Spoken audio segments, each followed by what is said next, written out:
Order. I call this meeting to order. This is the Standing Committee on Natural Resources and Economic Development. I'm the chair of the committee. I'm MLA John White from Glace Bay. Today we will hear from presenters regarding the Nova Scotia film industry. I ask you to please turn off your phones or put them on silence.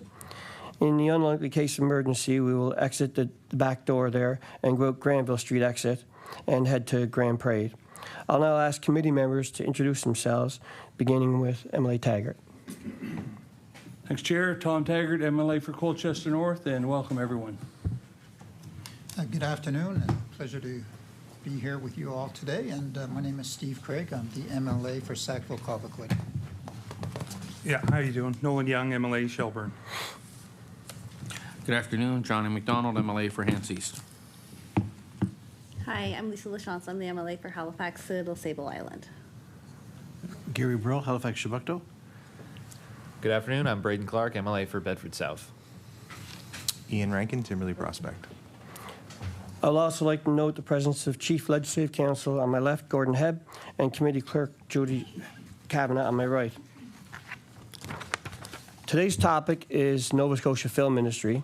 It's probably not a surprise to the committee witnesses that I see this as the single biggest potential we have in the province. I was really looking forward to today's meeting. I really can't wait to hear the questioning. So I'll ask the witnesses to just briefly identify yourself, and then we'll come back for opening remarks. I'll start with Mr. Shore. Yeah. Good afternoon. Thanks. It's our pleasure to be here. My name is Chris Shore, and I'm the Associate Deputy Minister for the Nova Scotia Department of Communities, Culture, Tourism, and Heritage. Good afternoon. I'm Susan Jeffries, Executive Director in the Culture and Heritage Development Division with Communities, Culture, Tourism, and Heritage. Thank you. And I understand both of you have opening remarks? No? Just you? Okay, Chris Shore. Thank you very much, Mr. Chair. As I said, my name is Chris Shore. I'm the ADM at Communities, Culture, Tourism, and Heritage, and joined today by Susan Jeffries, Executive Director of Culture and Heritage Development.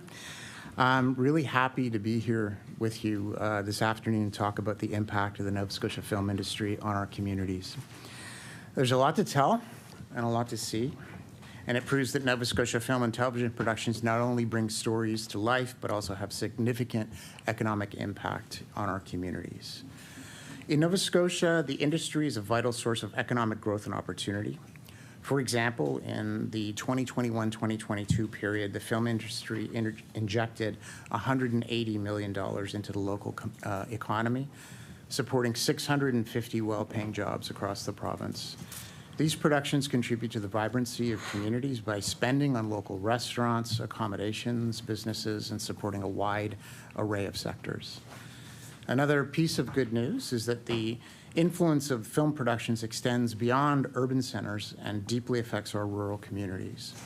Prime example of this is the production Washington Black, which is a Disney production, which filmed for 56 days, 39 of those days in rural locations such as Lewisburg, Lunenburg, Mount Uniacke, Avondale, and Peggy's Cove.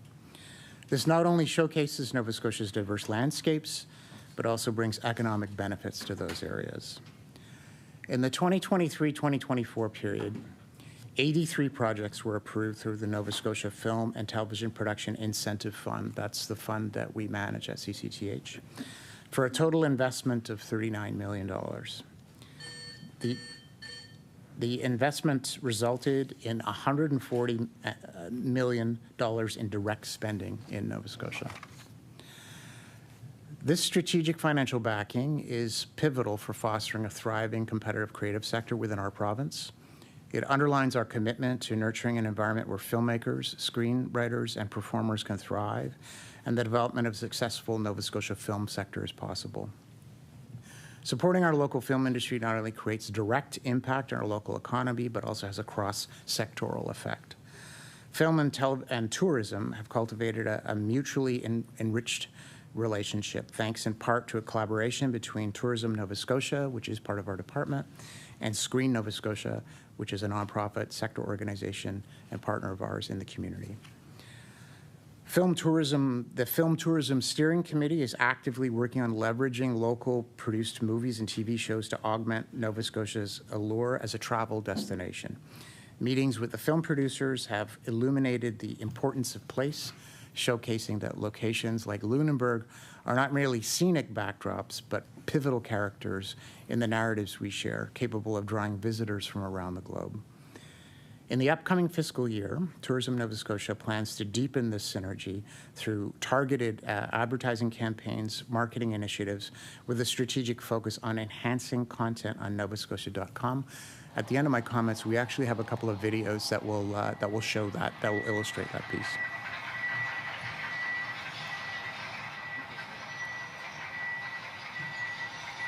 I'm going to continue. The survey results underscore the appeal of film tourism, revealing a key... Order. Hang on a second. Just 1 second, Mr. Chair. Is that We'll take a recess. the PowerPoint? Let's take a brief recess. Just going to take a brief recess to fix this. 1 second.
Order.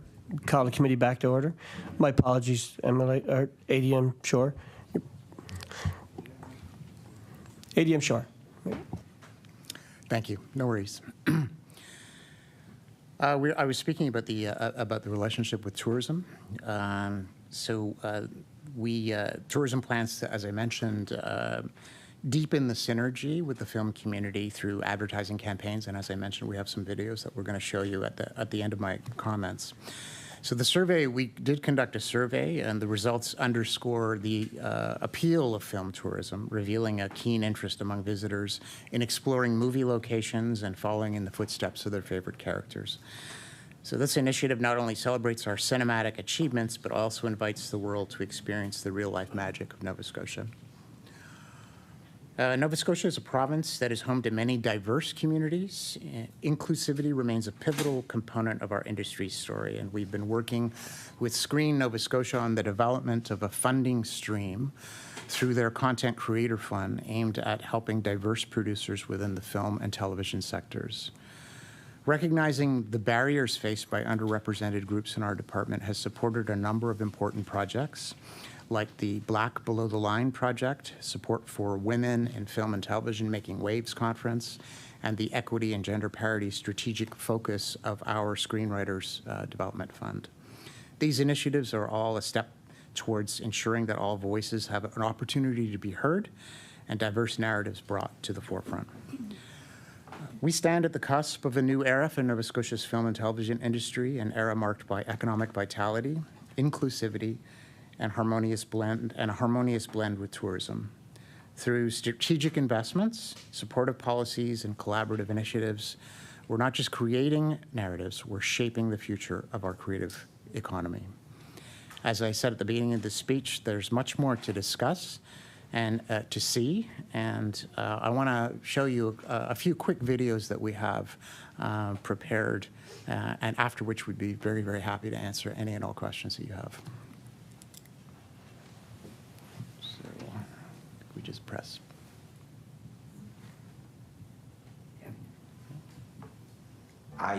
I always remember the first time I came to Nova Scotia. I went to Cape Breton Island. And one of the things that impressed me more than anything else, the different topography. There's hills, there's dense forest, there's sandy beaches, there's rocky beaches. I was amazed in a relatively small area how many different location possibilities there were.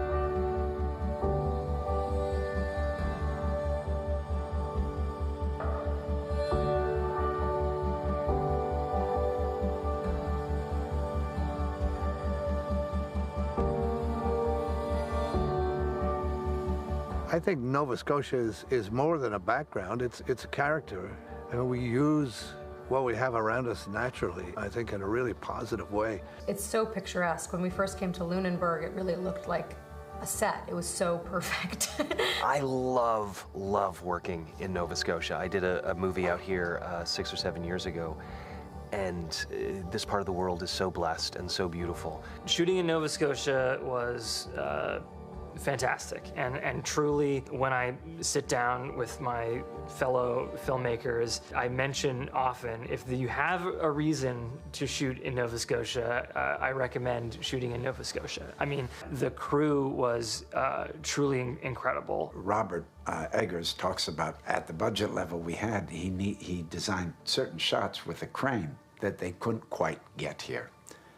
So the grip crew really approximated those shots in an alternative way. He was very happy. All right, have it your way.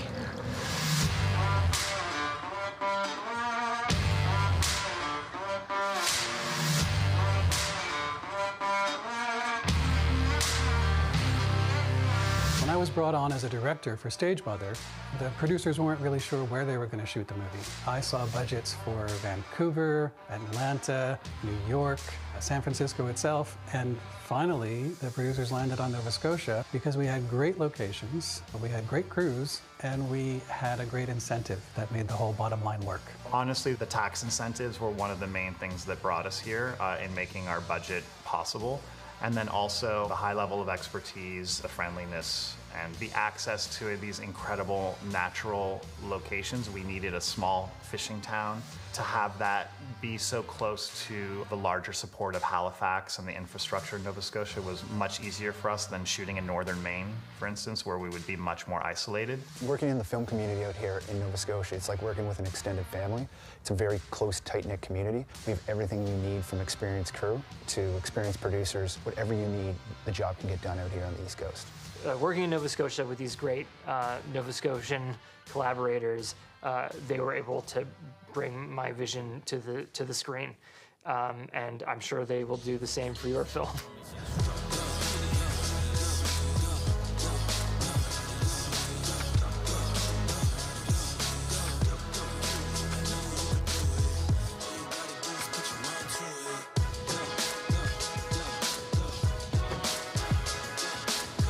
Also, you know, compared to working in New York, it's just been so easy to move around here. There's no traffic, you know. We're not competing with a lot of other productions. That's been really, really nice.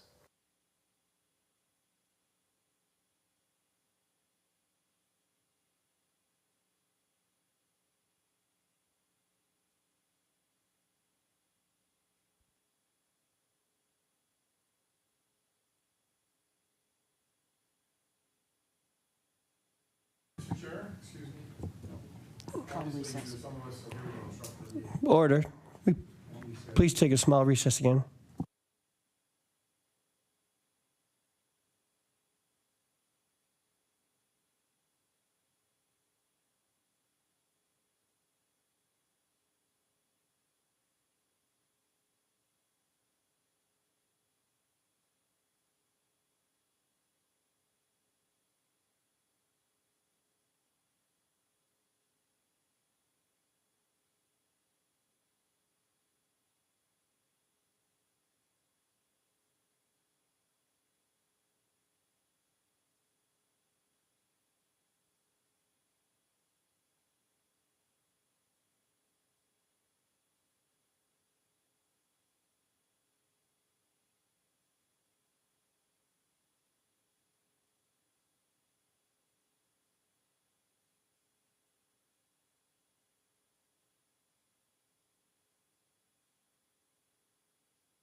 order.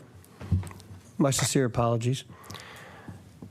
Chris Short, the floor is yours. Thank you. I'm just going to continue. So that video that you just saw was a reel that was prepared by Screen Nova Scotia that's used in the promotion of Nova Scotia as a location, but it's interviews with a number of very well-known actors and productions that have happened over the last couple of years.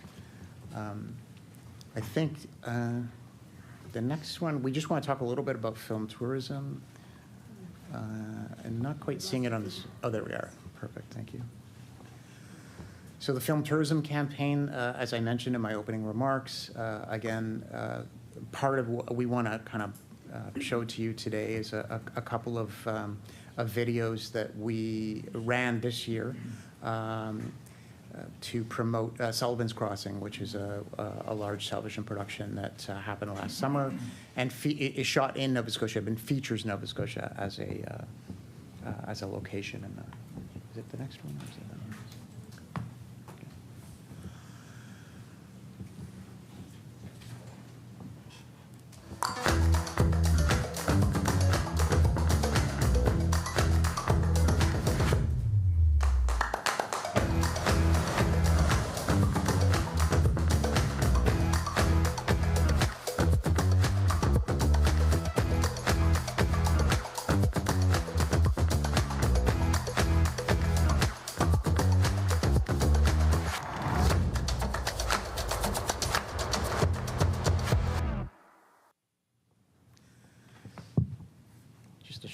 Sort of teaser ad that ran during the show itself. I think it was in May and June, promoting, and it was actually a very successful campaign.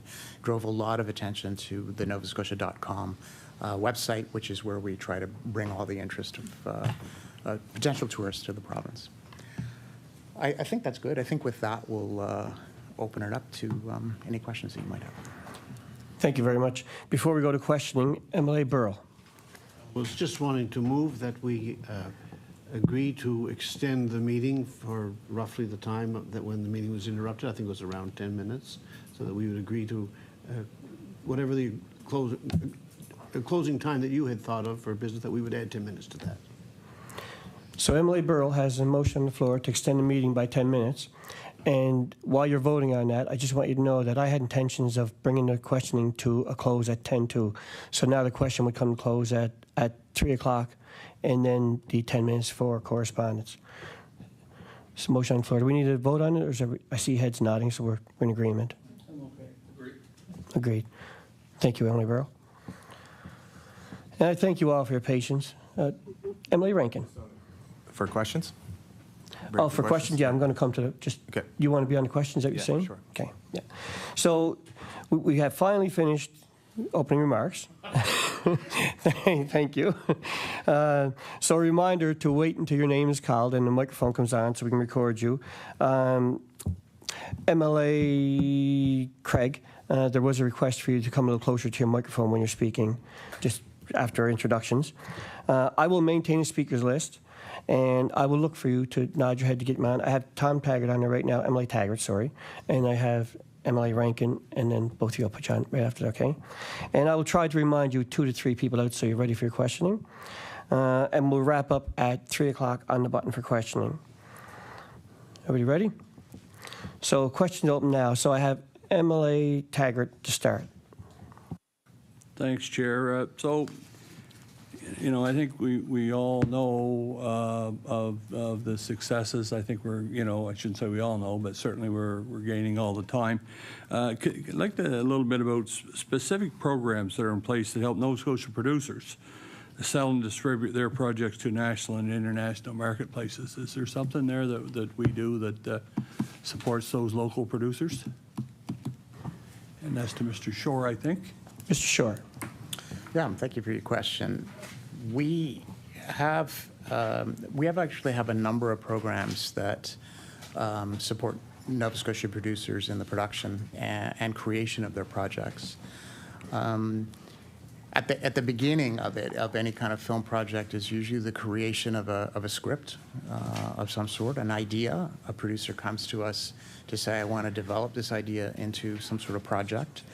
So we have a Screenwriters Development Fund, which is accessed through Susan's division, Culture and Heritage Development. And that Screenwriters Development Fund provides funding for various levels of script development, from the beginning through polishing drafts. There are usually about 3 steps in the development of a script to the point before it's ready for production. The key to this this program is that it's accessible to a writer and a producer, and we did that very intentionally. We wanted to maximize the possibility that the project gets done. Not every script is turned into a movie, but we wanted to maximize, the possibility that for success. And we felt that by teaming up writers and producers together, that the chances of those projects moving forward would be much greater. So that's one element, and that's specifically open to Nova Scotia producers. So those are domestic producers here. The biggest fund that we have in the department is, as I made reference to in my opening remarks, is the Nova Scotia Film and Television Incentive Production Fund. So this is a fund that's been in place for since 2015, and really supports Nova Scotia production. It has 2 streams to it. One is open to what is called service production. So a service production would be, for instance, a large movie that's coming to town, perhaps from outside of Nova Scotia. Usually they are, often they can be Canadian productions, but are often American productions. They're usually large scale. I made reference to a production called Washington Black, which is a Disney production, which is not yet released yet, but was shot here last year. These are usually large productions that bring a lot of money and hire a lot of people. So they have an ability to access that fund. And additionally, there's another stream for specifically aimed at Nova Scotia producers. They can also access the fund. So it's an incentive fund. It's a rebate program where they, depending on the nature of their production, they become eligible for a rebate based on the total Nova Scotia spend in the province. Those would be 2 examples of how we support film producers. Thank you. MLA Rankin.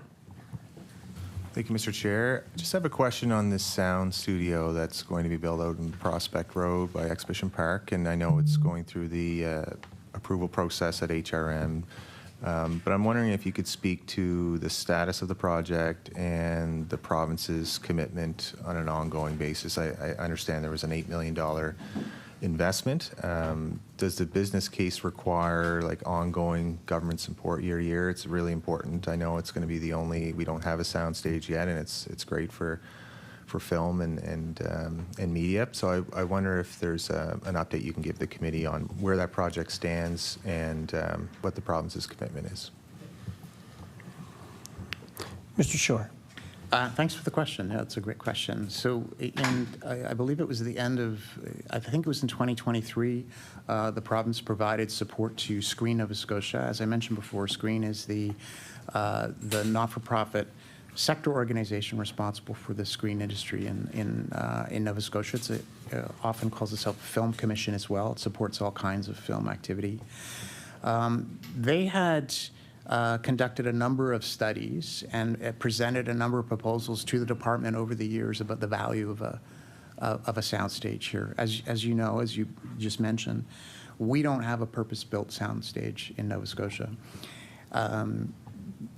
Big productions come in. When they come here, they tend to try and locate temporary facilities in order to shoot when they need soundstage facilities. So they'll find a warehouse, or curling rinks are also very popular because they're big and they're open. They don't have walls and they can set up in them. But the studies that Screen Nova Scotia conducted certainly pointed to a permanent soundstage as being an important step in the kind of development of the industry. So the government, we had provided $8 million investment in the creation of a soundstage.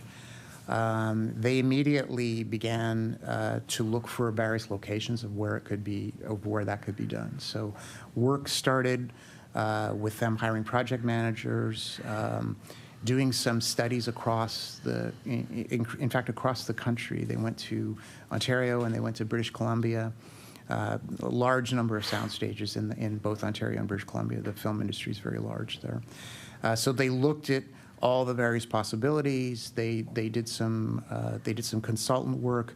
They came with a preliminary idea of massing. So how big of a building do they need? What really would serve the community here? And they landed upon, in general terms, a kind of a building that's about 50,000 square feet. It's 2 different stages with support structures in between for offices, wardrobe, all the support activities.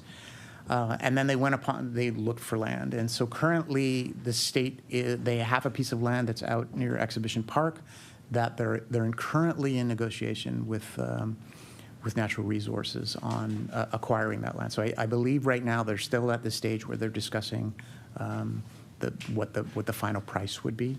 And I believe there was some discussion about how big the piece of land is. And so there's a back and forth that's happening right now. So currently that's where it stands. They're looking at that piece of land until they acquire it and enter into a development deal potentially with HRM as well, because those are it's important for them to file all the necessary paperwork there. Then they'll take the next step at looking at exactly what kind of structure they need to build. Thank you. Next up, I have MLA LaChance, followed by Burl and Clark. MLA LaChance. Great, thank you. I wanted to ask about the Nova Scotia Film and Television Production Incentive Fund. I think one of the ideas was that this would be more transparent than the tax credit when it was eliminated in 2015. But the funding reports for the fund haven't been updated. So I'm wondering why that is, why they haven't been updated for the last couple of years, and when we can publicly expect to see them. And given that there are no reports, perhaps could you walk through where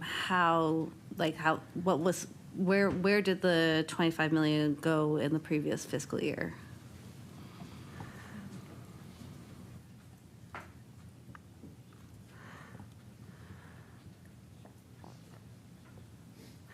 Mr. Shore?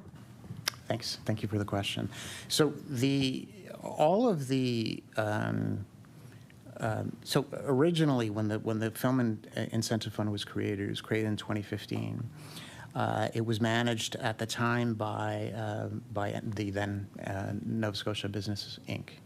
And that all of the reporting went through because of the Accountability Act. All of the projects that they supported over those years went to that website, went to the Accountability Act website. The responsibility for the fund was transferred to our department in 2022, and we assumed the responsibility for the fund. Initially, we assumed responsibility for the management of the fund, and then the administration of the fund got transferred to us completely. So we continued to report all of the funding allocations to that fund. There was a delay in us updating because there is a desire to transfer the accountability of that fund into an open data portal. So it was more about the transition of not so much that we didn't want to report where the funding went to. That's all available. It was more an administrative delay in the portal. And Susan, I don't know if you want to. Ms. Jeffries. Thank you. So the updates that are being made through the Accountability Act continue to be made. We're required to do that under the Accountability Act. I have a cold, so my apologies if I lose my voice. We're required to do that twice annually, so that reporting mechanism, administration of that is still in place, and those reports have been uploaded to the Accountability Act. Probably, I assume that maybe what you're not seeing are through NSBI, they may have regularly provided press releases around different investments throughout the year, so we have not kept up with the schedule of that. 2022 would have been the last update that you would see on the Nova Scotia website, which is also undergoing some changes between the current site and the new beta site. So that has also contributed to the information not being listed in a manner through underneath where the information is kept for the Nova Scotia Fund itself. So the Accountability Act updates have continued to be made on a twice annual basis, so those are still found under that portal. Emily LaChance for follow-up. And so the current allocation for this year and for last year was $25 million. And that's a decrease from 2021, 2022. So I'm wondering if you can talk a bit about the budget trends in the fund. Mr. Shore? So the budget allocation for the Nova Scotia Film Incentive Program for this year is $39 million. And for last year, it was also $39 million. And previously $25 million before that. Originally, when the fund was created in 2015, I believe it was at $10 million. So basically, we've seen, in the last number of years, a very significant increase in the number of film projects that are coming to Nova Scotia. And demand on the fund has increased significantly. So we keep track of all of those projects. We want to encourage film activity. We see it as a growth potential, a tremendous growth potential for the province. And so at the time as we, enter into projections in terms of the applications that we receive, we went in and asked for additional allocation. In particular, one of the projects that I'd made reference to before, which is called Washington Black, which is the Disney production. This was a substantial production that came. Part of the film itself takes place in Nova Scotia, in the Shelburne area. It was a very, very large project. They approached us and said that they wanted to shoot a significant amount of the film here. They did ask us to consider an increase to the current cap. So there's a cap on the fund right now. But because of the significant investment they were going to make in Nova Scotia, we went in and thought that was a good idea. So that was one of the reasons why it was initially moved up to the $39 million. But mostly it's demand. Emily Burrow. Thank you. I wanted to ask about the impact of the most tax incentive on the film sector. I think this was the very welcome development when the tax refund was extended to film people. But we also know that with the working of the tax refund to this point in general, the subscription has been a lot lower than had been anticipated. So I'm wondering, at this point, does the department have any numbers about the numbers of people in the film sector who are taking advantage of the under 30 film professional tax refund? Mr. Shore. So the most program is run through Labor, Skills, and Immigration. It's not our department. In employment, we do have some numbers there, some preliminary numbers that they made available. Just as a kind of refresher, the most program is really trying to incentivize young people to move into the industry. Similarly, young skilled workers, similar to the construction industry. That's what it was intended to do. I think the numbers that we have now, and this is not from our department, so I'll just mention that I think that the total number of applications, so this is total for most, not film, was 2,642 applications. 98% of those applications were in the trades, were in the construction and trade business. 2% were film applications. So, just let me.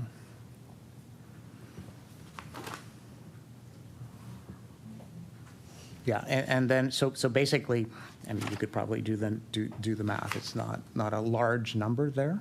I know that the basic breakdown is 63% trades, 37% in nursing, and 0.2% in film. So the average tax refund there was about $3,700. Emily Burrell for a follow-up. This is amazingly precise for another department. Great.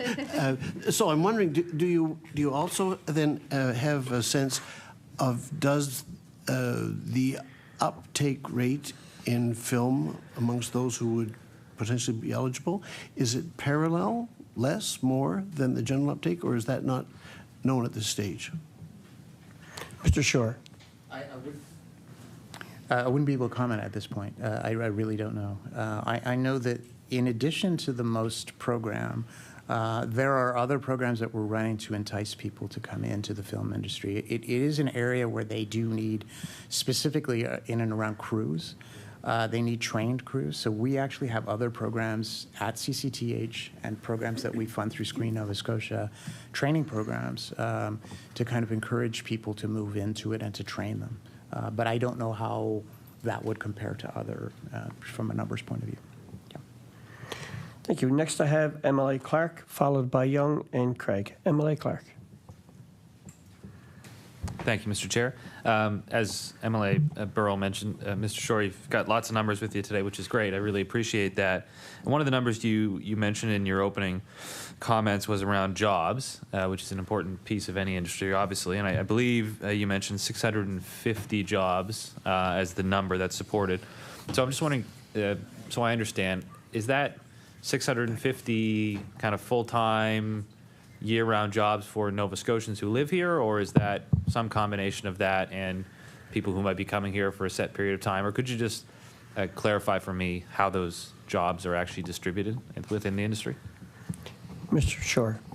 Yeah, so those would be, those in that given year, those jobs would be jobs in Nova Scotia. So in the film industry, we would basically use the term full-time equivalent. So the nature of work in film industry is project to project. So these are, you know, when you're working on a film crew, you work for a period of months, you do a contract under that film, and then you move on to another project.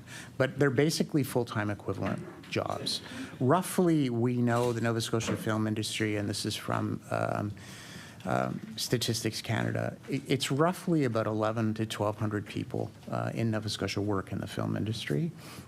In that particular year when I was quoting that 650, it was related specifically to those numbers in and around for that given year, like a direct boost in that area. But we know that there's roughly around 1,100 people in the film industry, full-time equivalent jobs.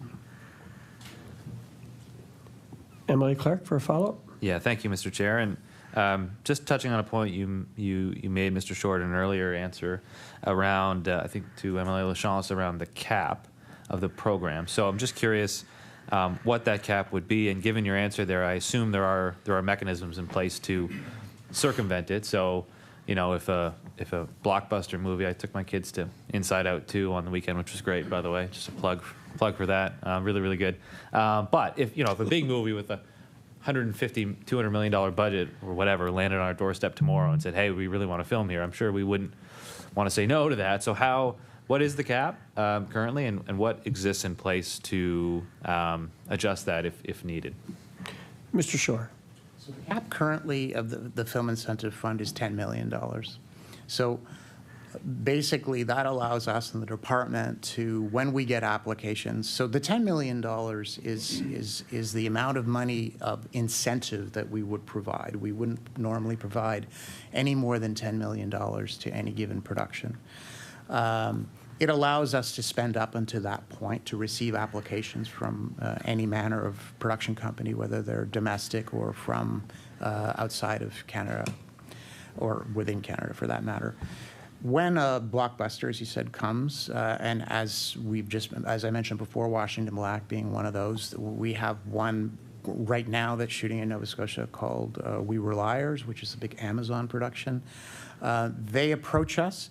They basically say, look, we have a very large production that's coming in. We're very interested in Nova Scotia as a location. We estimate, because they're estimators about the fund, that it's going to go beyond the $10 million. When that happens, we seek permission. So we go in to the minister and basically say we're looking for permission to go beyond the cap for that period of time. And before that, and depending on how that affects our budget, we might actually also, depending on how we projected the budget, it might mean that we would go into Finance and Treasury Board and ask for permission there. Okay. Excellent, thank you. MLA Young. Thank you, Mr. Chair. I wonder if you could just expand upon how the department and Screen Nova Scotia are collaborating, working together to just ensure that the film industry is growing.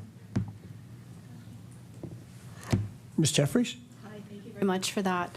Well, we work with Screen Nova Scotia on a number of fronts. We spoke earlier about how we support producers from the time, the screenwriting capabilities that they do.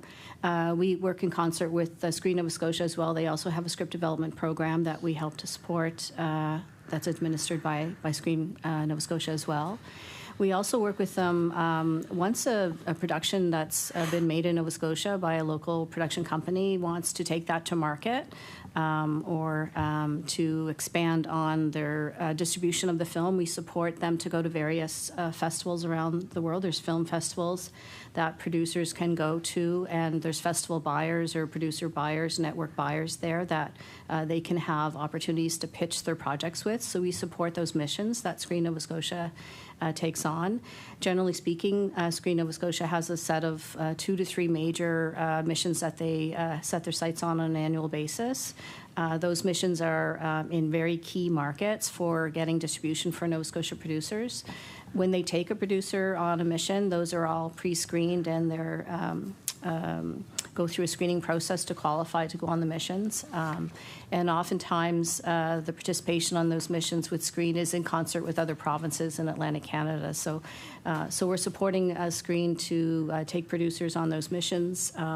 We also support activities that are associated with other film festivals here in the province. By extension, we have a pretty major film festival, the Atlantic Film Festival, that has an industry component to that festival, which we support. They work in concert with Screen Nova Scotia, who also takes advantage of the industry buyers that will be here for that festival, and they will take a series of buyers from that and take them around the province on what we would call like a familiarization trip. So while they're in province, they take advantage of those buyers to take them around to the province and show our beautiful province for what it could be in terms of a film destination. And so that's just one example of how Screen Nova Scotia is supported by us, and also supporting other industries in Nova Scotia that support the screen development and the producer development and film development world. We are also working very closely with them to develop new producers. They've just announced through support with us a new content creator fund. And there's a stream within that fund that we were very actively involved in with the screen industry, and it's targeted around developing new producers and filmmakers in marginalized communities. So we did a number of consultations in the community to understand where the gaps were. And just now they're out in the community speaking about this new program, which is going to have a pre-development component with it. And what that entails will be a series of training programs that'll help interested individuals who want to gain experience in the filmmaking world, all of the tools that they need in training they need to make their first film. So we're very excited to be able to work with them on developing of that program, which is being rolled out in the province now. The second component of that the cohort that undertakes the training that is part of that stream too will have an opportunity to make a first film. And so that's another component of the Content Creator Fund that we're working with Screen Nova Scotia to create. There's a number of other initiatives as well.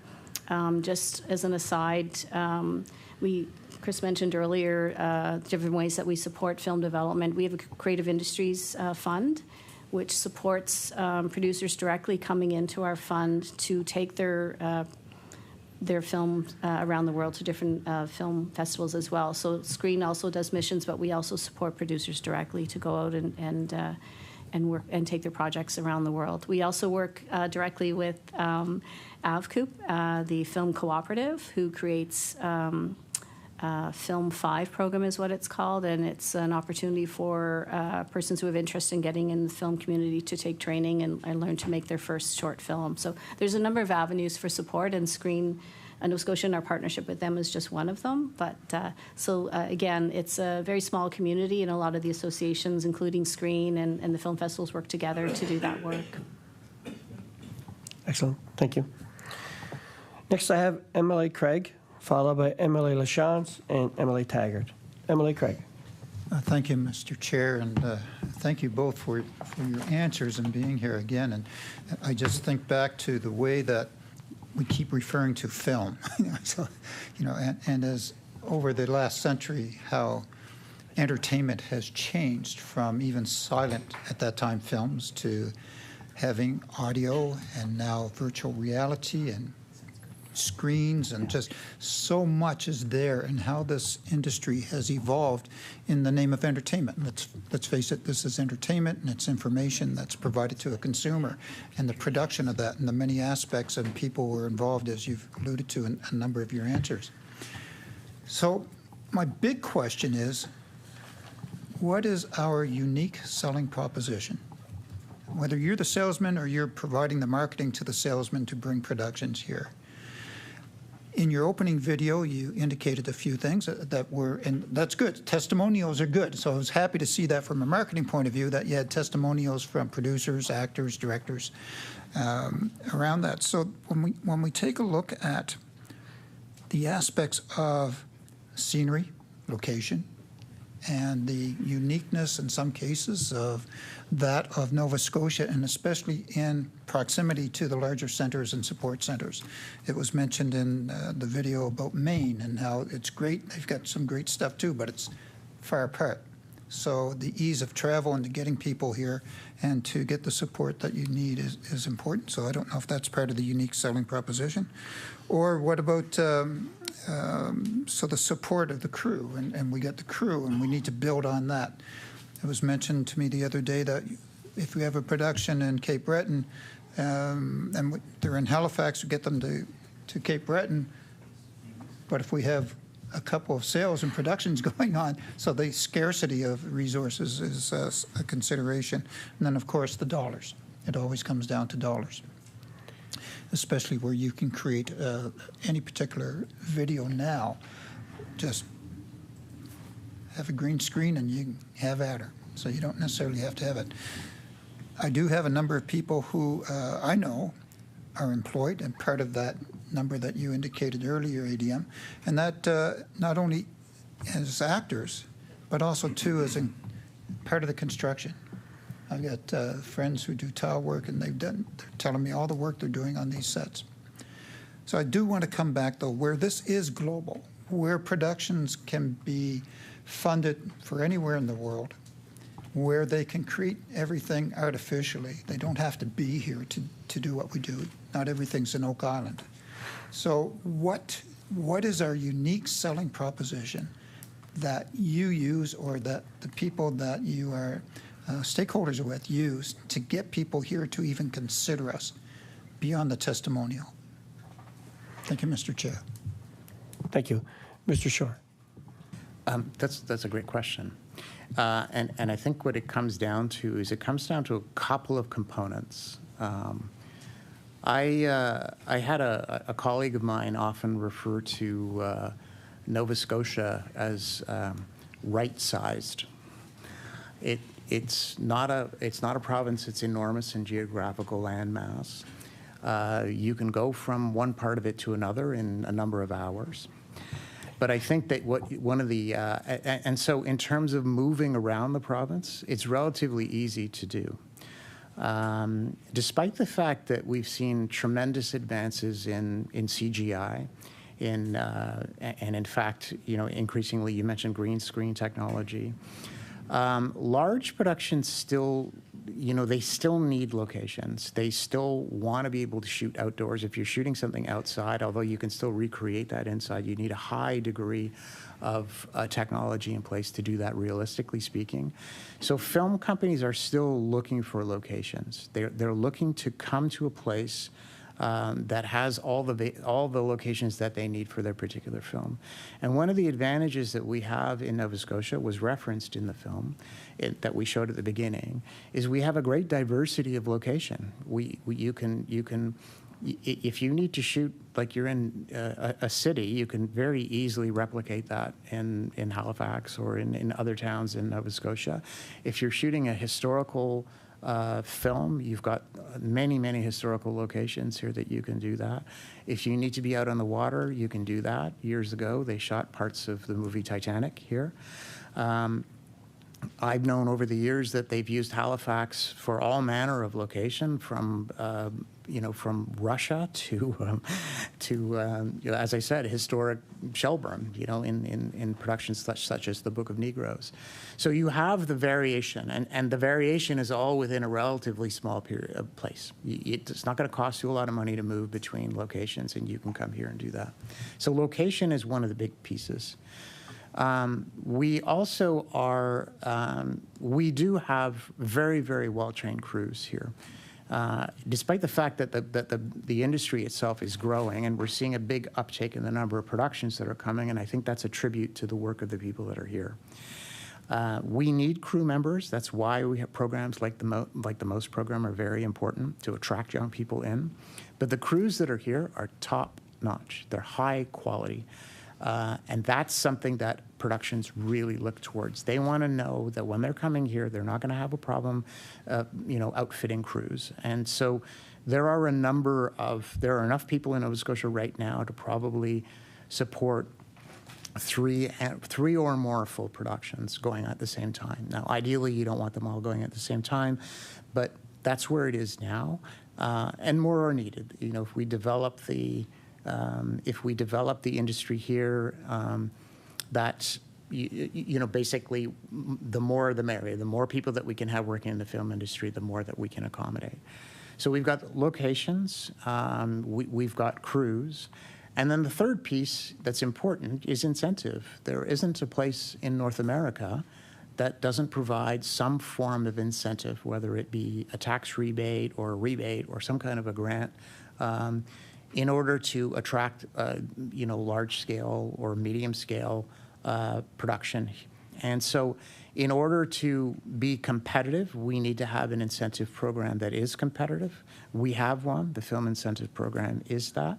And I think that that's a very important part of attracting people to come and shoot here. They see it as attractively from an incentive point of view. They see the locations as great and varied and skilled labor force. The fourth piece that I'll just mention on the side is we can focus on the big productions that come in, but I think what's equally important is the development of a domestic industry here, of our own IP-controlled companies in Nova Scotia. And I'll give you an example of this. Last year, you might have known that in the United States there was a very substantial labor action that took place with the Writers Guild and the Screen Actors Guild going on strike for a long period of time. The result of that was that all production went to a standstill for a long period of time. In Vancouver, so in British Columbia, most of their film industry is dependent on that large, what's called service production, those American productions coming there. It's significant there. That basically ground to a halt. That basically stopped. The industry basically in British Columbia froze for that period of time. That didn't happen here. And it didn't happen here to the same extent. We were affected by it, there's no question. But we did have domestic production. And we had companies here that were producing their own work. So the industry didn't grind to a halt. We managed to keep going. There were other productions that pivoted and came here, and Canadian productions that came as well. So I think strong domestic production also implies that there are people here with the skills to produce movies and television shows. It shows that we have we have the, as I said, the skills. We have people that are here that can do post-production, so studios that can do work on post-production aspects of it. So I think you bring all of those pieces together, that's what kind of makes Nova Scotia a strong contender in this business.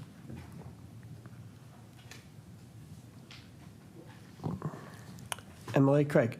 Follow. Thank you, Mr. Chair. So if I could summarize, we've got the right stuff at the right deal. Okay, so we're the right place. That's good. Thank you. I don't think you need to reply for now, Mr. Shore. MLA LaChance. Great, thank you. I wanted to ask, so the Content Creator Fund was noted in the Auditor General's report on over budget spending because of the lack of performance targets. And so I'm wondering where we're at with that and how we will know if the fund was successful and how we will look forward to a new fund.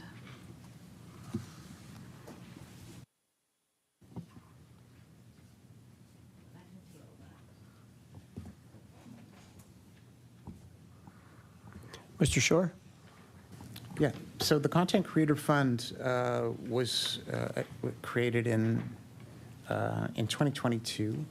Again, we had received, similar to the question about the soundstage, we had received a number of different proposals from Screen Nova Scotia. It's a Screen Nova Scotia program.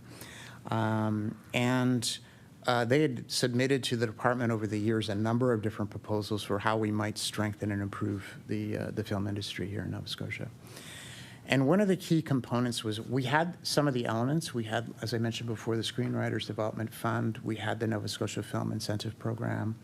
But there was a gap there. There was a gap in funding that was putting Nova Scotia domestic filmmakers at somewhat of a disadvantage because unlike their other counterparts in other provinces, they didn't necessarily have a specific fund available to them for their own Nova Scotia projects. And Screen had come to us with a proposal to create such a production fund, and that is the Content Creator Fund. So this was an investment made of $15 million given to Screen Nova Scotia. It was intended to, its intention was to be over a 5-year investment, so basically $3 million a year for 5 years. The initial, so when they initially received the funding, it took them a little bit of time to get up and running. They had to create basically there are 2 streams of funding within that program. They had to create all of the guidelines and application forms and get all of the administration side of it in place. It is linked. So we worked with them very, very closely on the creation of that. We have obviously we have 77 different funding programs at CCTH, so we have an understanding of how those programs are constructed and put together. And so we worked with them on exactly what it would look like. That first year, I think they didn't quite meet their target because I don't think they were able to actually get the fund up and running until later in the year. Susan had made reference earlier to the Stream 2, which is specifically geared towards marginalized communities and diverse communities, which we worked with them this current year on getting into place. And they have that now. That Stream 2 is up and running, and in fact, they're holding information sessions across the province right now, which I think is a really exciting component of the fund. So we have a full report on every project that gets funded through that fund. We know that it was a bit of a slow start. We anticipated it would be a little bit slow, but now it's running, full tilt. And is there anything that you want to? Ms. Jeffries? I just want to point out, Craig alluded, or Chris alluded to that it didn't get underway the first year until November. So, the targets for fully spending it were not realized, but they did. I have some numbers here for you. In that year of 2022, they did fund 16 productions at a total of $1.9 million.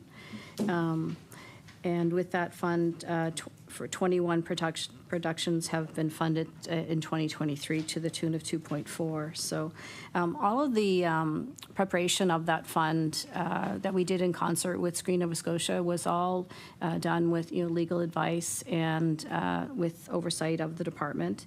In terms of reporting, they do file an annual report specifically to that fund. Screen Nova Scotia is also an operating client. The reporting on that fund is done separate from their annual reporting. So we do have, on an over-year basis, an idea, a very thorough idea of how that money is getting spent and who it's going to. The Content Creator Fund criteria is very closely linked to the Nova Scotia Film Incentive Fund. So any producer that is being funded under the Content Creator Fund would have been funded and would have qualified for funding under the Nova Scotia Film Incentive Fund as well. So we're very closely linked in those productions that are getting funded through that Content Creator Fund. And so we are aware of the report that came out, and through the annual reporting with Screen Nova Scotia, we're addressing what needs to be done in terms of a complete annual report for that fund. Emily LaChance, do you have a follow-up? Yeah, I think, I guess just wanting to really make the distinction between, I presume that the financial oversight is good, but without performance targets, we don't actually know if that's successful, right? 16 productions sounds great. It seems like a very productive fund. But again, the question, I think the Auditor General was talking about was also the performance targets. So is the intent to develop those as we move forward with that fund? Ms. Jeffries? How the fund is structured, it's directly related, as I mentioned, to the qualifying productions coming through the incentive fund. So the modeling that was done in advance was looking directly at the number of projects that come in to the Nova Scotia Film Incentive Fund and how they would qualify for the Content Creator Fund. So the estimation of the need for the annual fund budget of $3 million was based on some modeling that we had done previously.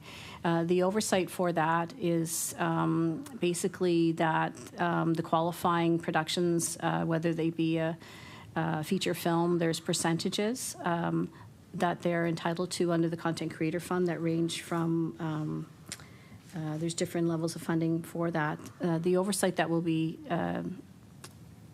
or the performance targets that will be met are directly related to the increase in the applications to the Nova Scotia Film Incentive Fund. So year over year, that is growing. We anticipate that the incentive fund, Content Creator Fund top-up will continue to grow, but the performances are directly related to the level of investment that's going on in the province and the production that's happening. So in terms of the work that we're doing with Screen Nova Scotia to reach those is directly related to the Film Incentive Fund itself. Thank you. Next, I have MLA Taggart, followed by Burrell and Young. MLA Taggart. Thank you, Chair. So I'm not sure whichever would like to take this question, but we talked a lot about the financial value, the film industry, the employment it creates, and I think in the beginning we talked about $140 million in direct spending.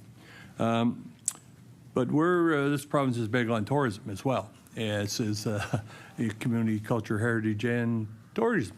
Tourism, right? Tourism and heritage. Anyway, so I'm wondering what's being done to leverage the tourism industry within to bring the two together. Like, I believe there's a strategy that you're working on, a strategy that would to develop a film tourism industry. Can you tell us a little bit about that? And then I will have a follow-up. Yeah, Mr. Shore. Yeah, thanks for that question. Absolutely. One of the pieces of that film tourism strategy, it is in the mandate of the department to develop a film tourism strategy for, leveraging basically the work of the film industry to kind of transfer it into visitorship.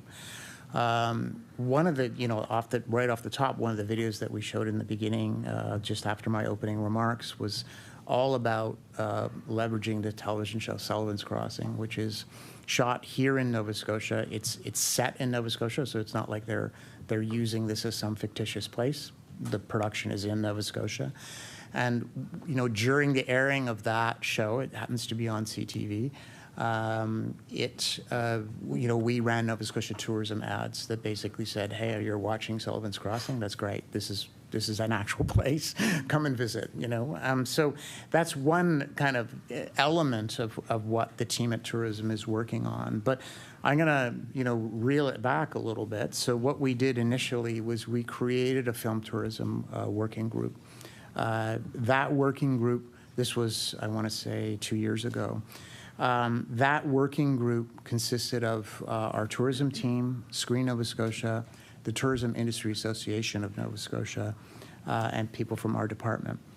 And we sat and brought in an international expert named Stéphane Roche, who has a particular expertise in film tourism. He's, I think, currently in New Zealand, but he's worked in the area of, he has a PhD in that area, and has worked with a number of different jurisdictions around the world in terms of building their film tourism strategy. So in New Zealand, of course, one of the big things that he worked on with that country was leveraging, so The Lord of the Rings was shot in New Zealand, and, they have a thriving tourist industry in and around the locations for Lord of the Rings. So it's obviously a fictitious story, but shot in a real place.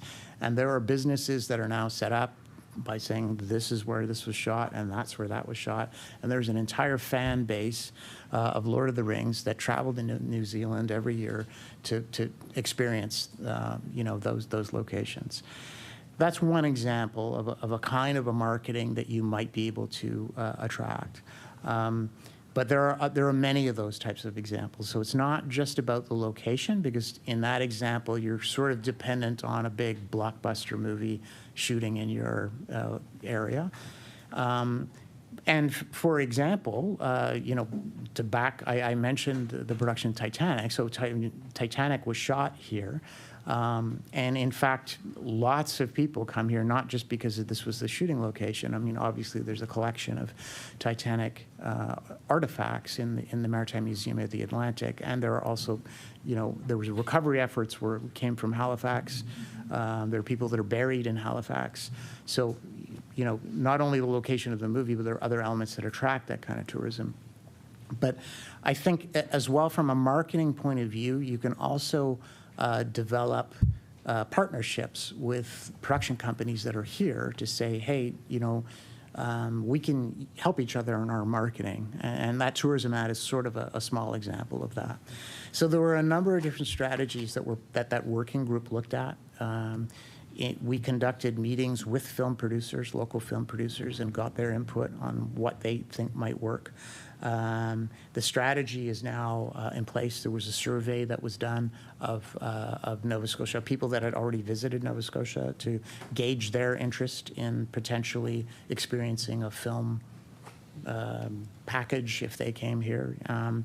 And so what happened right now, what we're doing is we're continuing now to work on the execution of that strategy. So we have the strategy in place, and there are a number of they're trying to build a number of film tourism-related experiences for people to take part in. There's actually a location on the novascotia.com, which is our tourism website. You can actually go to that website, and it will give you an example of certain locations that films were shot, and if you wanted to go visit, and what you can do. So that work is ongoing. We continue to try and leverage that and work in partnership both with film producers that are coming, and as well looking at strategies for after the film has been produced. Emily Taggart, you had a follow-up? Yeah, well, it's yes, I do. I probably can't. It's slightly early to have any kind of real numbers on. But at some point, I expect we'll be able to follow that and collect it. Is that correct? Mr. Shore? Absolutely. So that's something that we're gonna track. We have a really, we get about 2 million visitors a year. I think the last reports were 2 million a year. The tourism division does an excellent job with tourist surveys and people coming and what they do. So we get a really great idea of what people do when they come here. one of the interesting characteristics of people coming to visit Nova Scotia is there are different types of tourists. They categorize them as part of their marketing initiatives, and the cultural tourist is one of a very common type of tourist that comes here. Someone that's going to experience the culture, the local culture. They come because they want to experience heritage. They want to understand what the culture here is like. So both in Nova Scotia, you tend to see a high number of cultural tourists and as well a high number of people that are looking for kind of outdoor experiences because, our provincial park system and our national parks and, of course, the scenery attracts a lot of people to Nova Scotia. But those two are kind of high volume tourists. And so that kind of lines up with the film tourist strategies, but we'll have numbers for sure. Thank you. Next up is Emily Burrell. Thank you. Well, I wanted to come back and ask a little more about the most incentives. So whenever you speak to people in the film world, but how are things going? Everybody identifies the shortage of crews. It's, the shortage of people that is in some form or another is at the top of everybody's list. So incentives that address this are awfully important. Now, I understand it's not the department's responsibility, but it's certainly within the department's interest because of this. And I'm wondering about the setup of film vocations that are included and those that are excluded. For example, we know special effects people are not eligible. Scenic painters are not eligible. There are a range of film vocations that are eligible and ones that are ineligible. If our object is to draw and retain more young film professionals, wouldn't it be the case that having a look at expanding the range of included film vocations in the most incentives would be a good idea? Mr. Shore. Thank you for that question. It's a really good question because certainly we are very interested in expanding that. We know that the skills, that we need to have skilled employees on film sets. And we need to encourage them to stay. And particularly the most programs about young people, right? You have to be under 30 to kind of access that. So I can't really comment on the eligibility of the program because it's not really in our department under our responsibility. It's really a labor skills and immigration. And honestly, I wouldn't want to attempt an answer because I might not give you the full answer that you actually need. I will say this though. We, in addition to the MOST program, we do work, as I said, with Screen Nova Scotia. We've worked with the Nova Scotia Community College on a micro-credentialing program. So micro-credentialing is a way of people accessing training in a very efficient way. They get very specific training in a particular aspect of, let's say, a film set. The course doesn't take that long.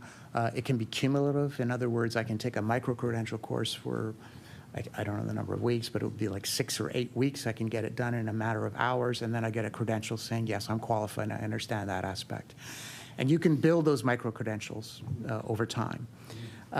So that's something that we've worked with the community college on, putting that together. And in fact, we've also supported a program that I mentioned in my opening remarks, aimed at diverse communities and getting members of diverse communities trained and into that business. One of the interesting programs that we've run is called, there are two. One is called Black Below the Line, which is a series of programs put together at the Lighthouse Performing Arts Center. Again, this is micro-credentialing, and it's encouraging African Nova Scotian young people to get involved. And it's a series of training. It's a module, basically, that qualifies them to work on a film set after a period of time. There's another one called Black Above the Line, which is encouraging, again, African Nova Scotian creative people to enter into the film business on that side.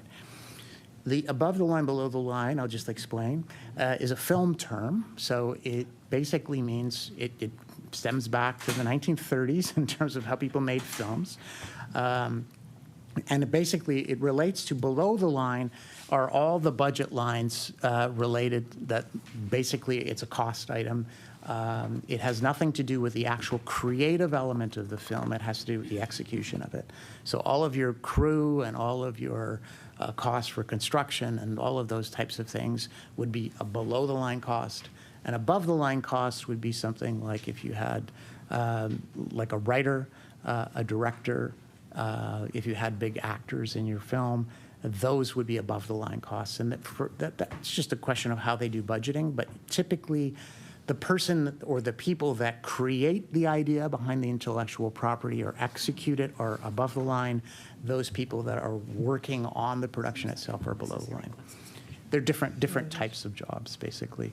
But all of that to say that I'm sure you weren't here for a lesson in film budgeting, but basically speaking, those programs are designed, they're not the most program, but they are designed to increase skills. Yeah. Emily Burrow for a follow-up. Well, one of the things, and that all makes every sense. One of the things about the film vocations that are excluded is that many of them seem to be in areas of more, let's say, conventional, like outside of the film world, Red Seal trades. So, you know, lighting is excluded. Hair and makeup people aren't eligible. And yet we know hair and makeup people in film are not cosmetologists. They're not in that world. Lighting people in film are not electricians. They're not in that world. So at a time when it would seem to me the priority is the attraction and retention of young film-related professionals, I'm interested in your opinion. If you, even though it's not your area of responsibility, might it not be a good idea to take a look at expanding the criteria under which tax refund incentives are available from this point of view? Mr. Shore. Yeah, for sure. I certainly, as I said, that program itself is part of labor skills and immigration.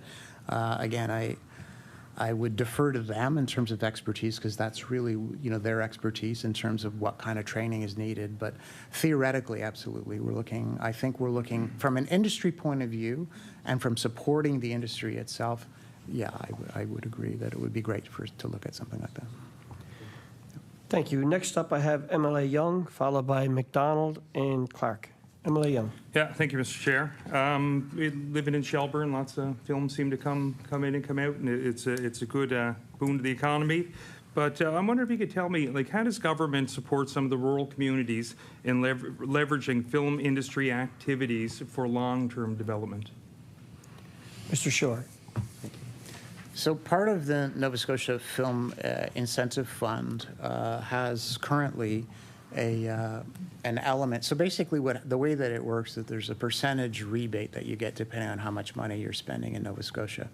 So this is all, I have to reaffirm this. This is all about dollars in Nova Scotia being spent here with not other money. And depending on the nature of your production, you get a certain percentage. It's anywhere in between 25 to 32%. And the base is either 25 or 26%, depending on whether you're a Nova Scotia domestic producer or a service producer, as I've made reference to.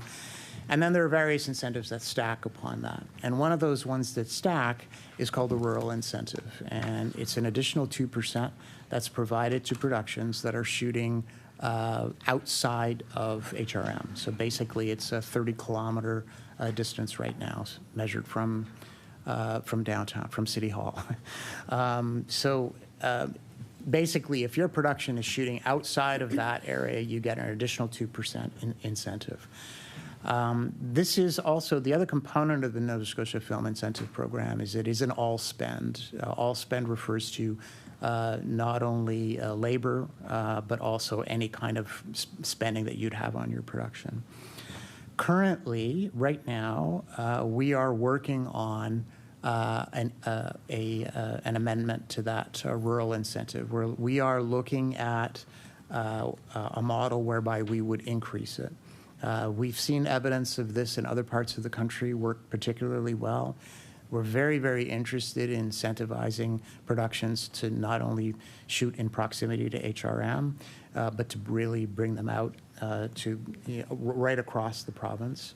And right now, we are working on an amendment to that rural incentive to increase it. And all I can say is that there'll be announcements in the near future about that one.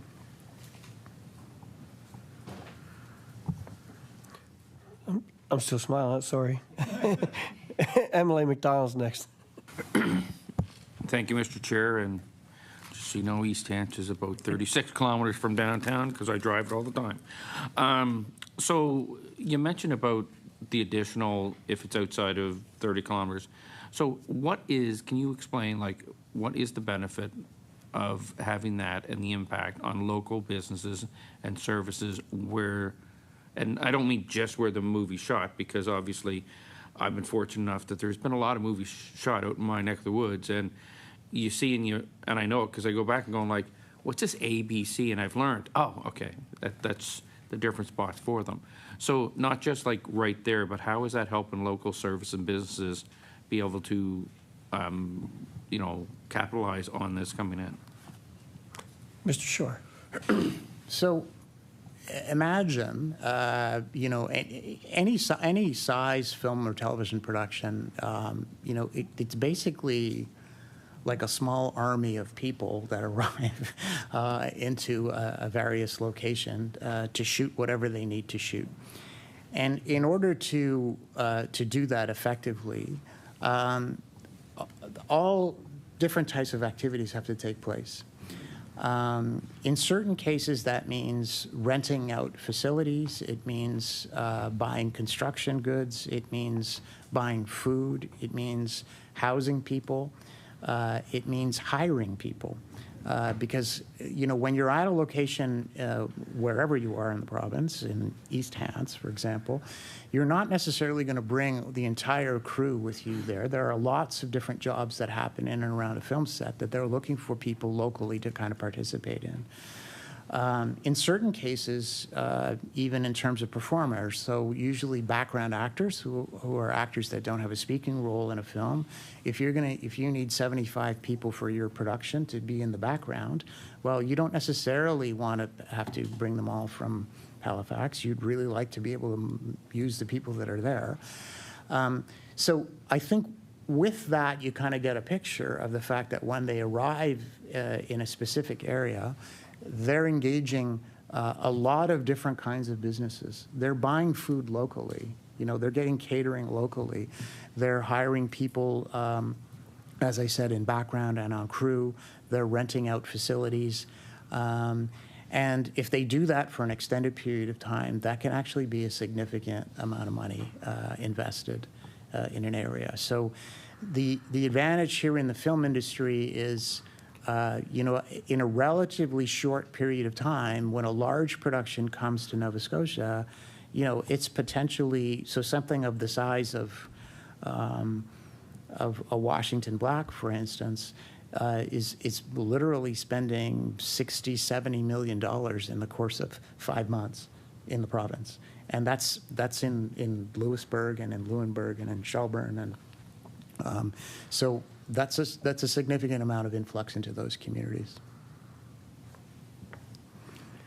Excellent, thank you. MLA Clark. Thank you, Mr. Chair. Mr. Shore, you touched on something earlier about kind of the competitiveness of the marketplace when it comes to attracting film, right? And obviously, as you said, there's a huge industry in British Columbia and Ontario. I know, obviously, California is the epicenter of it. Georgia, I know, has come on in the last little while as well.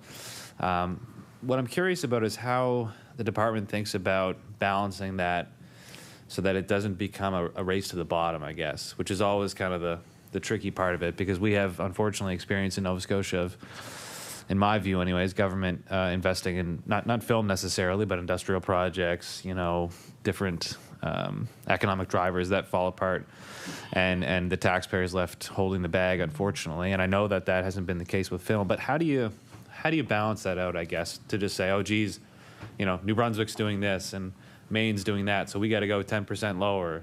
How do you fight that impulse, or how do you deal with that difficult balance, I guess? Mr. Shore. Yeah, that's a great question. And certainly there's always that, we're very cognizant of that. You have to balance it all off, like to the point that you want to make sure that, our position is that you want to make sure that Nova Scotians are the ones that benefit from this. Like at the end of the day, it doesn't make sense to just increase your incentive endlessly to attract whatever. If you look at so what we do is we kind of take a look at our incentive structure, and we make sure that it's competitive. I mean, there are other provinces in Nova Scotia, quite frankly, that offer higher percentage points of incentive than we do, but we want to make sure that we're within a range. So there are certain places that are higher. Manitoba is an example. You can look at Manitoba, and they have a very, very aggressive incentive in place there.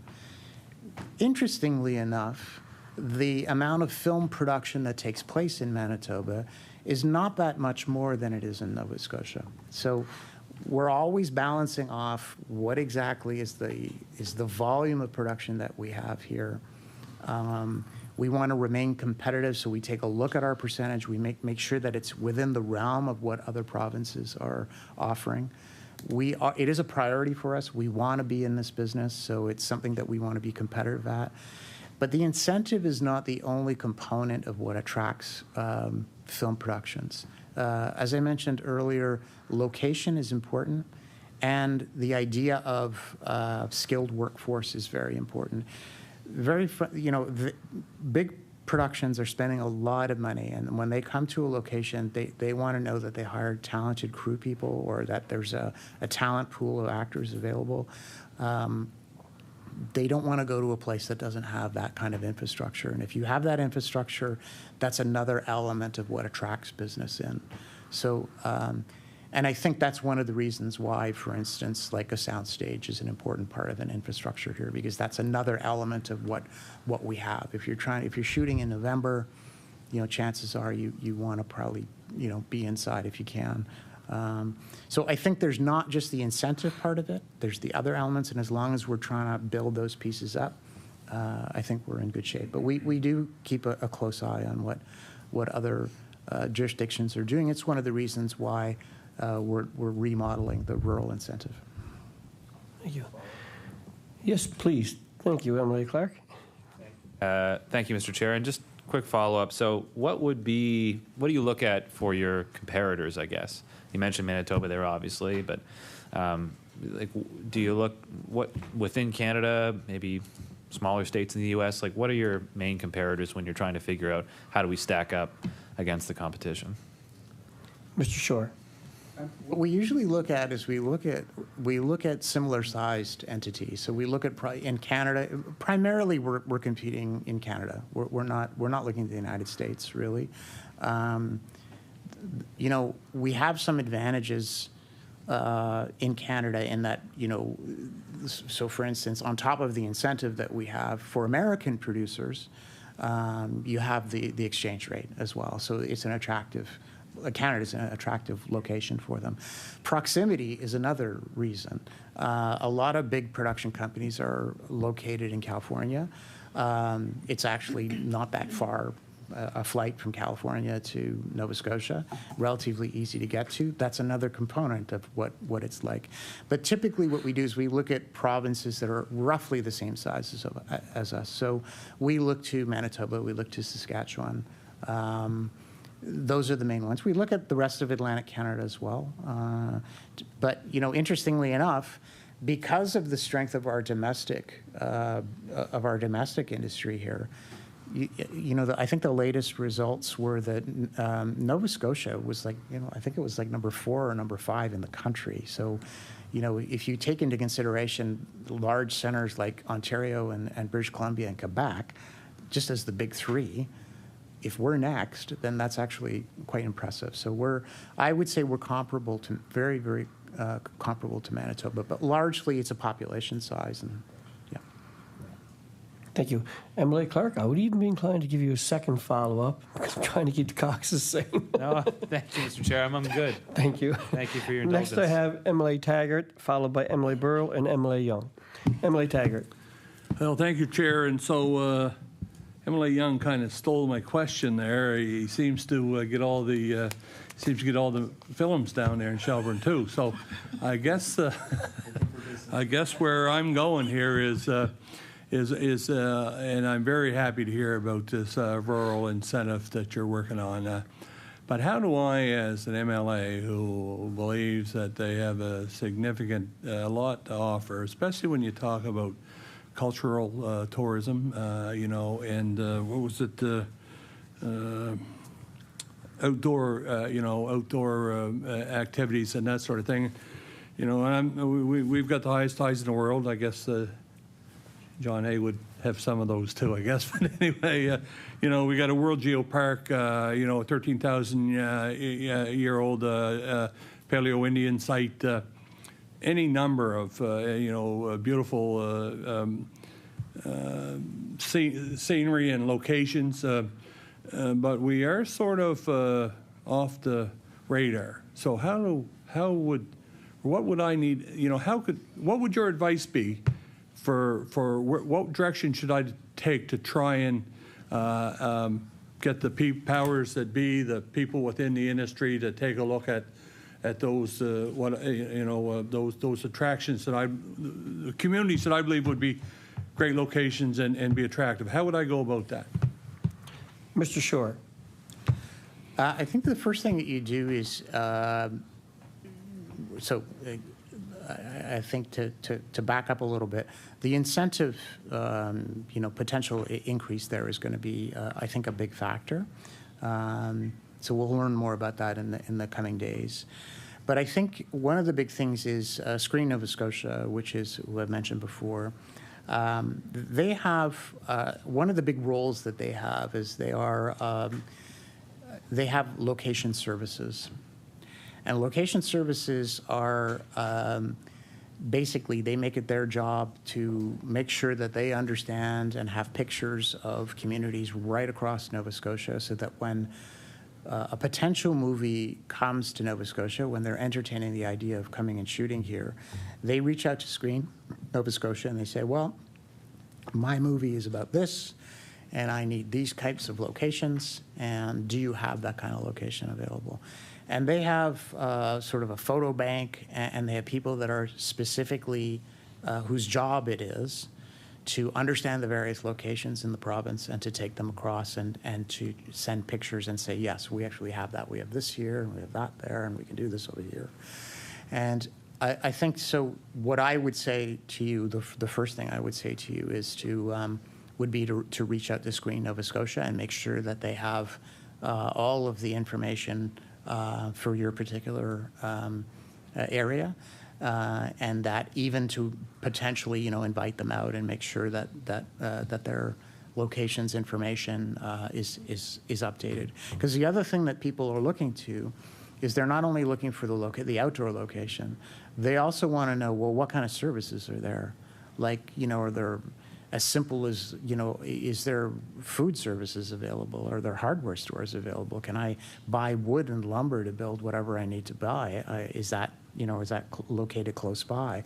Those related businesses, I think that list of related businesses is also very important and a consideration when films are looking to shoot in a specific area. Emily Taggart, I understand you have a follow-up. I do, thank you. So can I, I guess after, can I get some coordinates or who it's the right person to speak to, I guess, whether you want to do it now or maybe after, I guess, yeah. Thank you. Thank you. Emily Burrell. Thanks. I think if you ask most people, what's the main thing that's happened in Nova Scotia film in the last decade? Most people would refer to the the great collapse after the decimation of the film tax credit and the dispersion of crews across the country. And it feels like we've had a kind of a long trajectory of recovery from that over a period of years, with, you know, some other things getting in the way, like COVID or the strike last year. But that, you know, we've been on this good long path of recovering from that time. I want to ask your opinions.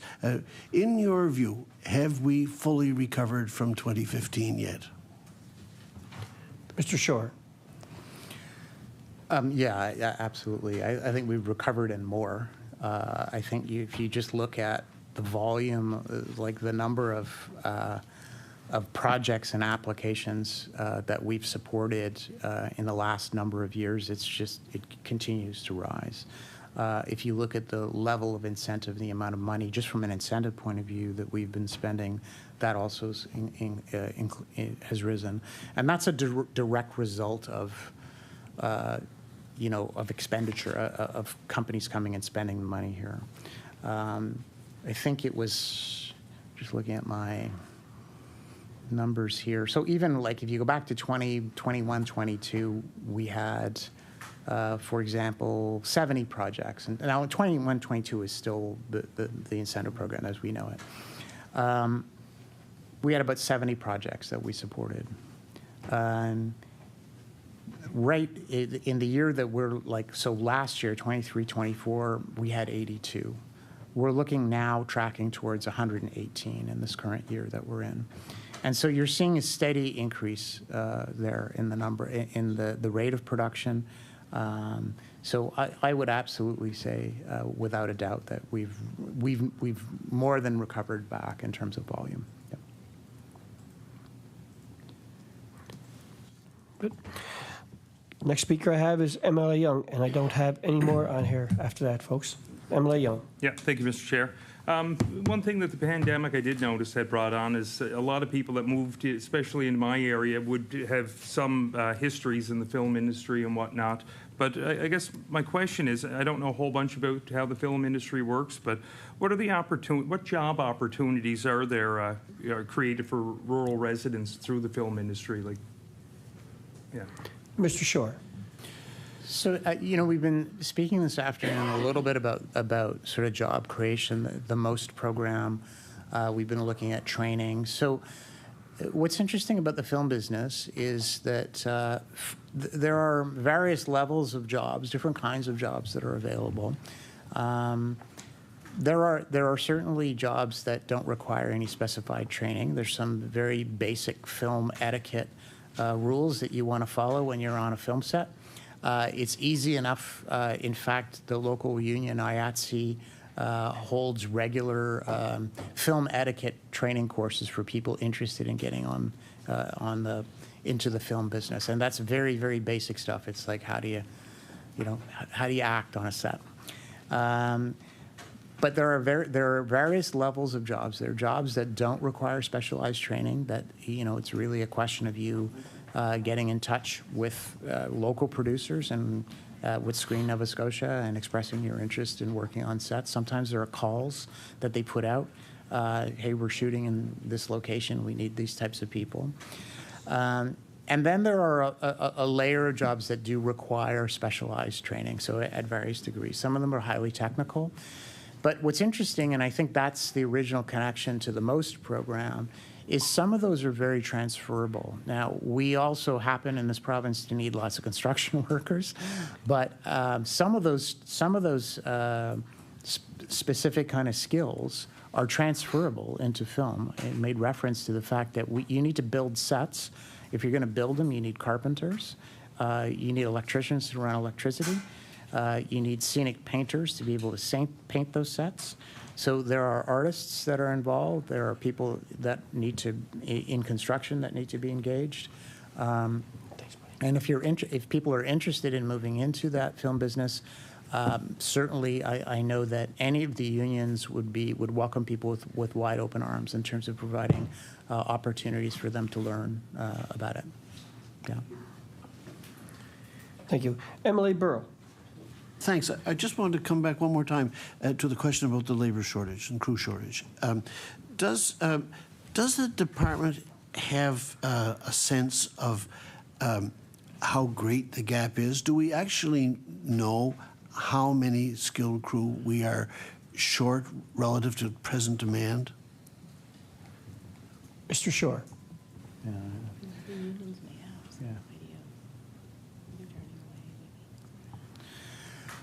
I don't think we have a specific number. And one of the challenges there, of course, is to a degree, it's a moving target. Currently, I think there are 3 large productions shooting right now. And this is the height of the season right now in the summertime. So from now until, November, December. Typically, as I said, the rough number that we used to use is if there was a large production that was coming, large productions coming to Nova Scotia, I think we have something along the lines of 3 full crews. So you could have 3 separate productions shooting concurrently. That's not always the case. I mean, they time out. But in certain years, there is a degree of variation in the volume of film that's producing. So the number changes a little bit. But I do know that the level of production is increasing. So we're seeing the numbers increase, as I made reference before. That increase is showing us that Nova Scotia is an attractive place to come and shoot. And I do know that from time to time there are productions that come here that don't end up shooting here as a result of the fact that we can't support it. So I don't have a hard number for you in that case, but certainly something that we could look at developing. We could work probably with the unions and Screen Nova Scotia to see if some specific numbers we could get that for you. Okay. Thank you. And my last speaker on the list so far is Emily Craig. Thank you, Mr. Chair. And last speaker. Really? That's what I have right now. Okay. I'm looking for more hands, though. All right. So I'm sure you're going to get somebody who's going to ask more questions. I'm absolutely fascinated by sales and marketing. Always have been. And to just build on my questioning earlier, I get a sense from the conversation that we're having that, correct me if I'm wrong, we would look at Screen Nova Scotia as being our sales arm. We support them with monies and ideas and ask them to go out and do some work, and that is to attract business here to Nova Scotia. We, too, are an expense to a production. So they pay us, okay? Production pays Nova Scotians. And they get a little bit of money from the province to help in doing that.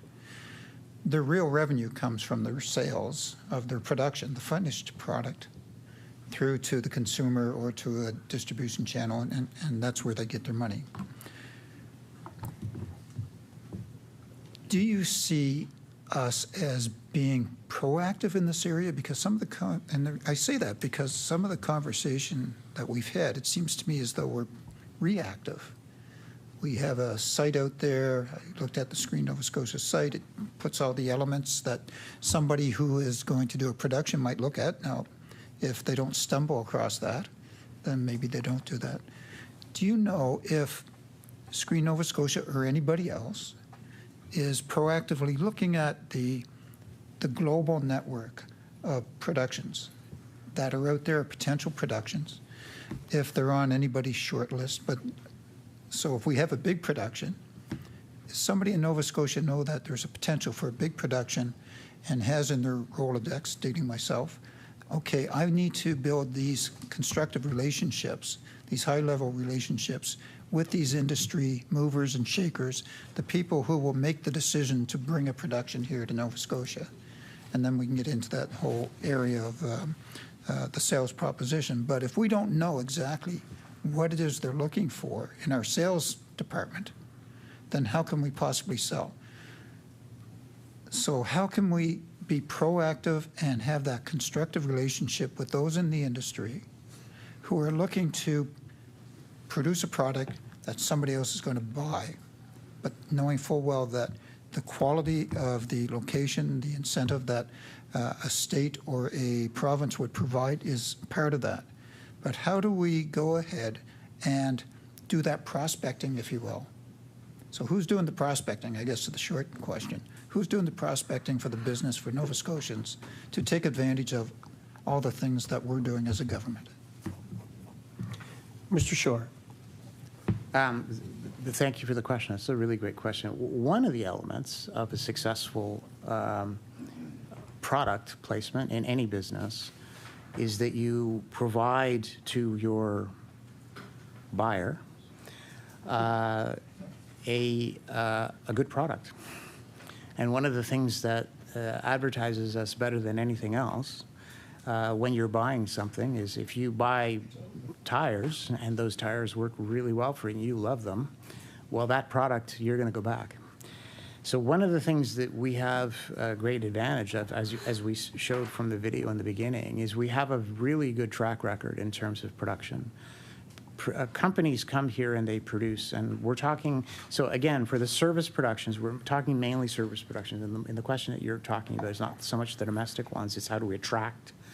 So we're talking about large companies like Disney and NBC Universal and Amazon, and when they come here and they shoot their projects here and they have really good experiences, they know things went really smoothly, and nothing advertises them coming back with a new television show than a good experience that they've had before. So that's one element of what we're doing.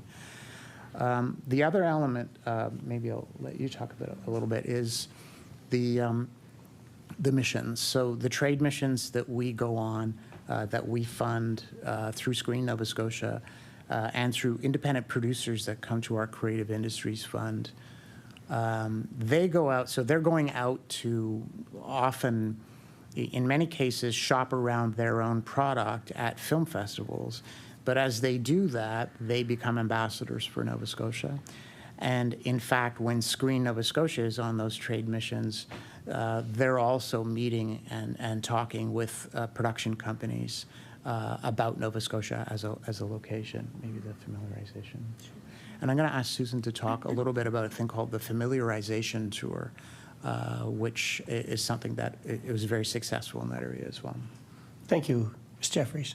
Thank you very much. Yeah, specifically around film trade missions. So missions, generally speaking, are a method of enticing. We use it in the tourism industry as an example. We bring in writers travel writers that might want to write about a destination, and people read about it, or influencers, and they come. So no matter what sector you're looking at, there's an element of sales that's happening. So the film trade missions are extremely important part of bringing in those potential buyers, if you will. So in which case it could be the networks like a Disney or Netflix.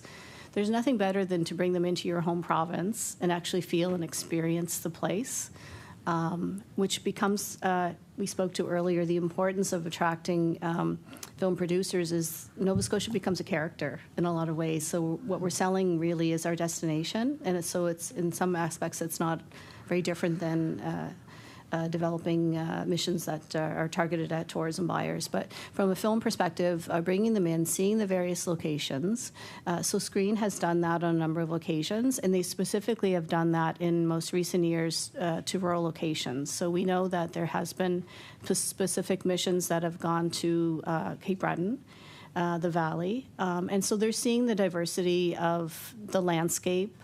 They are seeing what exists in terms of infrastructure in those communities. So while it's hopeful that those buyers coming in have a project in mind that would be a good fit in terms of location and experience, sometimes they're taking that back and they're looking at what's in their Rolodex in terms of projects that might be coming forward and where there would be a good fit.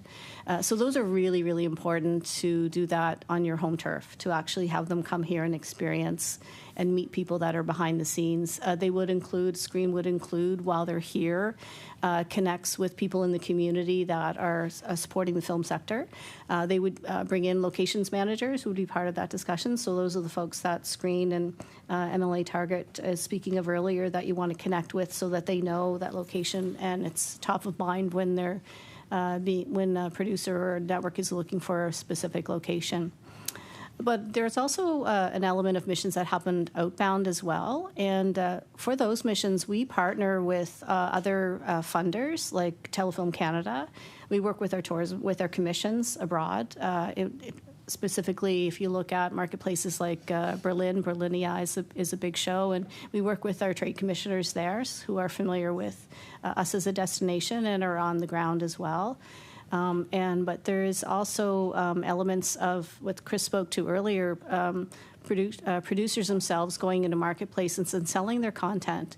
And so the quality content helps to sell and attract buyers of film productions to Nova Scotia as well. So it comes at you from different areas, but for sure it's being front and center at some of these missions is very important to speak to the fact that we are actively looking for productions and that we're open for business, to use that phrase one more time. So I hope that answers your question. Excellent. Excellent note to end on. I see no further questions. Comment from MLA Craig. Thank you, Mr. Chair, and thank you for that. I do appreciate that. And at the base, everything is about business. There's no question about that. So it's not a bad word to use here. Profit is not a bad word to use either.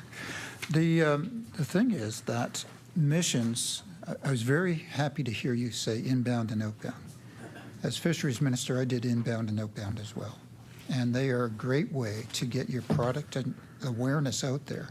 You also spoke about testimonials, those who have been here and have done something. That also, too, is an excellent way to get the message out and to build that awareness and to build that quality contact and context is so important.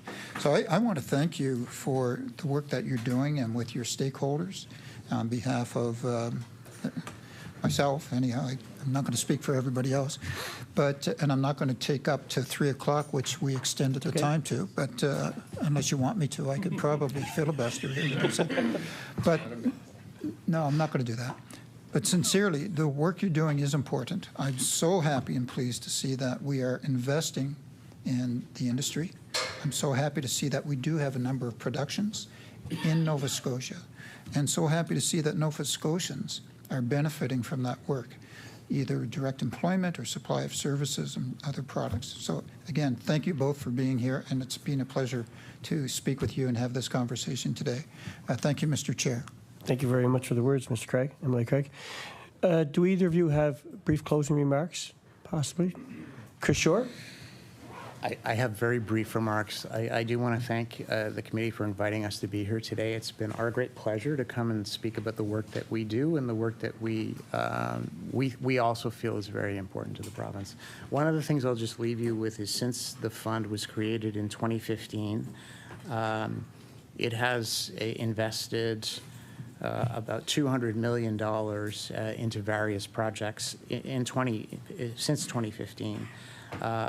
And that investment has returned close to $860 million direct spend into the province of Nova Scotia. So I think that's one of the the numbers that I think speaks most to return on investment in terms of a business. And I think I'll just leave it at that, but say once again, thank you very much for having us here. It's been our pleasure. Thank you, Mr. Shore. Did you say direct spending? MLA Taggart. Sorry, did you say direct spending, $850 million direct spending? Thank you. Thank you. Ms. Jeffries? Good. You're good? Thank you. Well, as committee chair, I get the pleasure of thanking you for coming in. And I think I opened up by saying that this industry has more potential than anything I can dream of. You've hinted, and you left me very excited about what's coming. So I'm very happy to hear that. I thank you very much. You are free to leave. We do have a few moments to finish up. I think I will take a maybe 2-minute recess, folks. Thank you.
Order. I call the meeting back to order. Thank you for waiting a few minutes, folks. So the only piece of correspondence we have is from Mr. Duncan Robertson, Senior Policy Analyst for the Canadian Federation of Independent Business, has provided reports regarding navigating government labor programs, Atlantic Canadian small business experiences, and affordability, minimum wages and living wages, striking a balance for small business, for review as pertains to the committee's work. Is there any discussion? Good. So the next meeting is set for September 24th of 2024, and it's the Coastal Protection Act implementation. And witnesses will be Department of Environment and Climate Change. I wish we knew. This meeting is adjourned. Good will be.